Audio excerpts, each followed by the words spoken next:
I'll keep my response brief.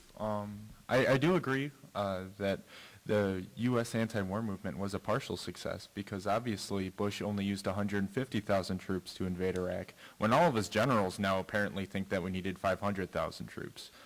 So apparently there was some measure of restraint on George W. Bush when he was in the planning room with Dick Cheney, and that's why shock and awe didn't turn into shock and, let's kill 3 million Iraqis and then escalate the war to Syria, then escalate the war to Iran. There's obviously been some sort of break on the designs of this particular crowd in the White House right now. But I'd also like to pick a bone with the fact that self-determination, just using that as a value, for the leftist movement is quite dangerous because oftentimes just promoting the value of self-determination means, giving support to those who have the arms in a particular country. And this was a danger after the wave of revolutions in the 60s, where we just gave support to people who had the most arms in a particular country. And that has been a leftover till today, where some people support anti-imperialists, but who represent the country, quote represent, they just happen to have the most arms. And that's what I'm afraid of in Iraq.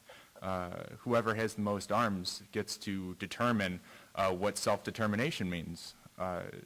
That's happened in countries in Africa. I'd argue that self-determination in Eastern Europe was dictated by people who had the arms and who took control of the country. So I think we need to navigate the waters very carefully there and also provide alternatives. And I'd like to clarify what I meant before. I'm not talking about using State Department dollars to go and fund democratic initiatives, but maybe we could come together as a united left again and come up with maybe a social investment fund to go help start up businesses that we support, cooperatives. They have these sorts of cooperatives in Western Europe. It's a very strong movement. If you go to Emilia-Romagna, they have one of the most vibrant industrial regions in all of Europe. I think it's the 5th wealthiest in the entire continent.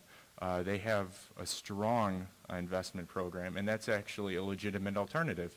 It's creating wealth. It's not just putting up an opposition to something, because we really do need to start defining our vision in concrete terms. If we want to influence the voice of labor, well, why don't we start advocating schools to help teach socialism to prominent leaders in the labor movement? Why don't we help out with U.S. Labor Against the War and other organizations that work within the labor movement for change? I think we just need to identify strategies and then run with them.